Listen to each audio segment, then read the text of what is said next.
Fanny kan soi fo maya ti ve don sinang assassin emblem kan lak chuan CDR kan penga penetration kan pe fulanga bounty hunter kan lang kan mark don view chuan hete po kan la thei high and dry te po ti chuanin fighter emblem hi kan la thina amatical turin I physical defense magical defense engemaw ber khai la thei ki chuan physical attack kalanga earlier jungle te nom jok nan assassin emblem kan da don silova mo ti chuan physical penetration le vem kan lang na than chu skill satanga vem kan ti chun skill satanga life steal kan nei reng khania chu hei hian enhance zona Fanny chu kan thriat angin a basic attack velain a second skill atangin damage kan nei ber wangin chumi chu rin chanin kan ti don ani engpon se tuna dan chun hemi hila photang Fanny chu kan thriat angin engdang ni lovin retribution ani chan chu buff ani ngai Fanny buff nei lo chun khongai thak lo to kani ti chuanin fighter emblem hei niam ka set ka hei ni hei kan lang ti chuan gameplay nang Fanny chu a first a chuan level 1 a first skill kan apanga a bak jong chu second skill kan la vekang ti chuan Fanny hian in blue buff amamo nge na chan kan soyang Fanny hian a second skill sa enemy minions nilo enemy hero afu apiang in a energy hi a regenerate ani mo aron pung le thaini amaro chu pung le chu atam lo awangin I blue buff kan lak che hian I energy mana hi a eng I mante hi I a hek lo zok nan imamo don ta ni tuna hian buff te lo in damage kan nei lok sinanga lo en lokang damage bot ka da ta ni a regen dan khulo en taula sorry no cd ko na lo mole amola te khan hey a regen a khu tam lo ani ti chuanin regen mang lo in ti khon ti char ta la azau thak the ni hu kuku buff tel lawa argen dani tani ti chuanin tuna hian buff gan la lokanga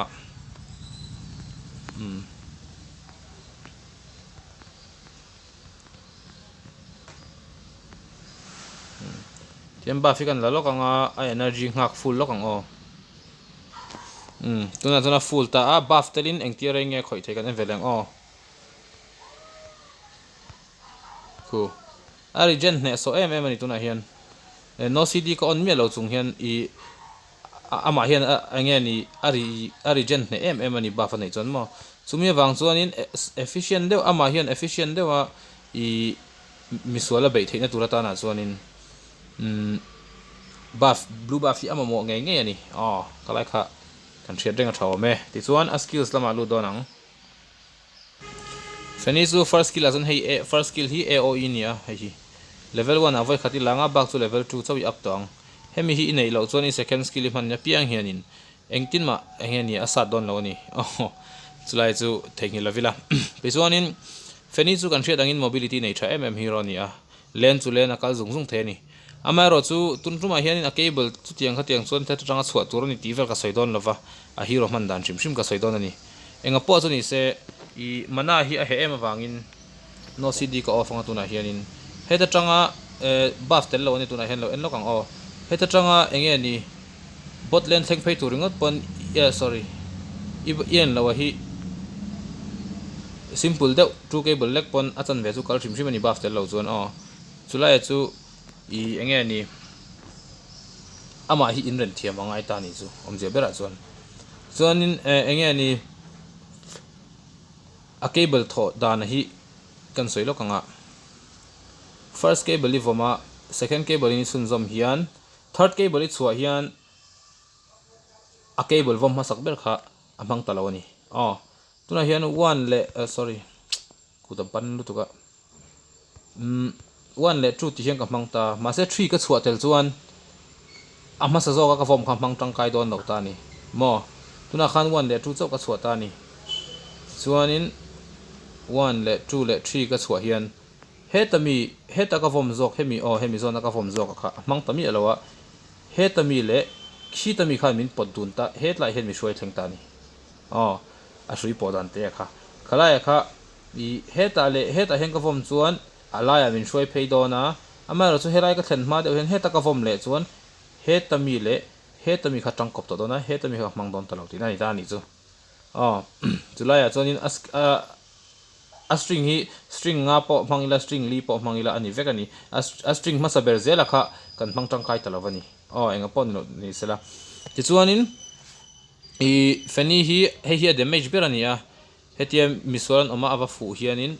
damage ania nei a second skill atia kan vati fu hian damage nei ta ni ti khan ti chuan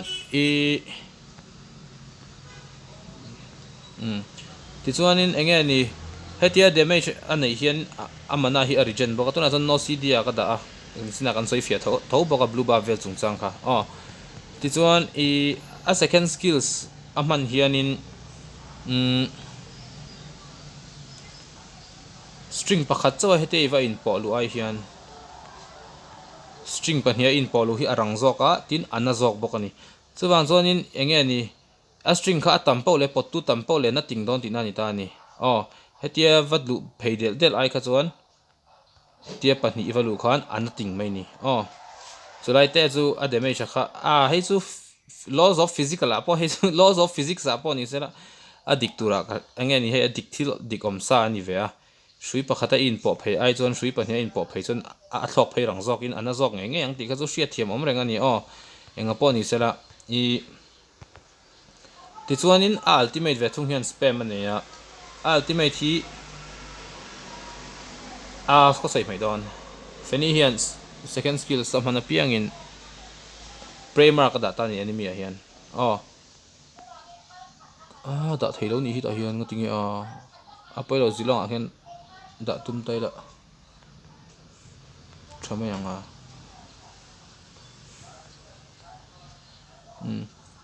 tuna hianin om theimi lo prey mark kha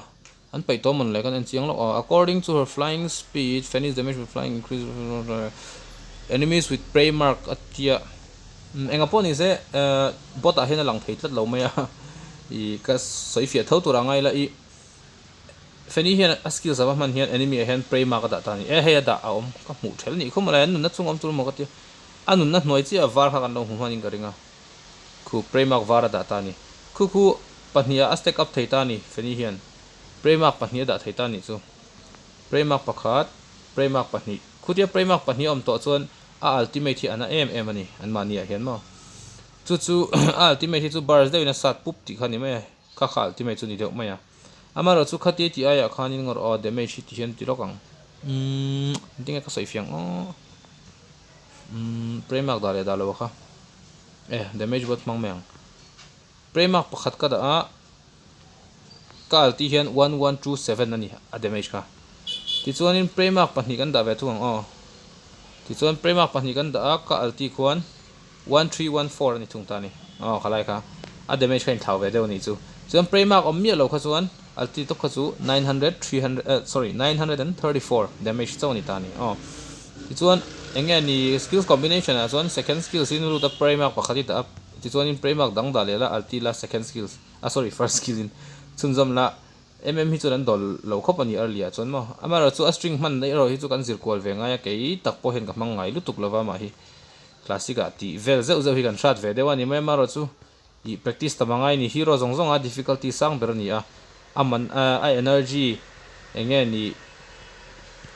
khek ngai bok enge ni mobility nei thatura a string man ngai tho si ni wangina ama shim hi enge ni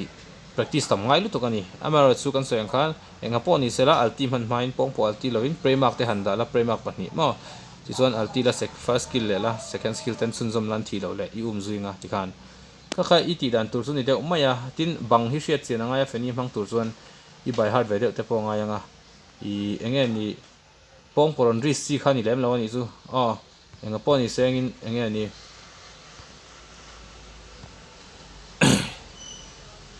chuanin kha khani de mai seratin ultimate hi athodan pakhat om le the chu enemy khan flicker mang dei ta ni hetlai hian enemy khai be ta chuan ti hian ilo be nga na mo wall spam mang ten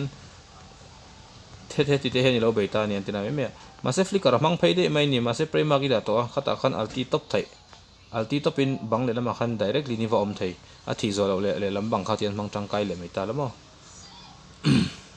chuanin Fanny shim chu soyang kan practice tamania I gushon te ang do thawania practice tam angai lutuka I ris ve me sin lotin blue buff chan don lo chuan lak lo thani kan fit me ni tuna build kan soyang tuna ka build ta turahi englo tan leo beginner tan leo ni sela movement na warrior boot tlem ti khal dona attack a hian vampa heilanga then kha chuan in heite pokan la thawa kha chu kan du da nei nang lo theya blade of heptasis kan la lenga ti chuan in blade of heptasis zo chuan endless battle hi chu ngai ka ti lo ni kai chuan manna te nei lo bok nan mara chu pro tak chuan mang thawa ti chuan kami zo khan blade of despair te han la taila defense a hian anti-cuirass le athena shield te pocha jungle kha chu thei hin lo taila ama himshima hi zonin chuanin hemi a thlok kwala hi chu abangi sin sia pi lama heni kudrana zirdan te khani venga I string nga te pomman vek the kha chu Fanny user tam tak chong kan the thawin ka ringa a basic takania kha Fanny bi ka chon a passive te nen chon ma chulaya chonin I enemy hi premark dalawa pong po het eva alti a hian premark ida hian a damage na zo kani chuwang chon I premark hi da sham ma tha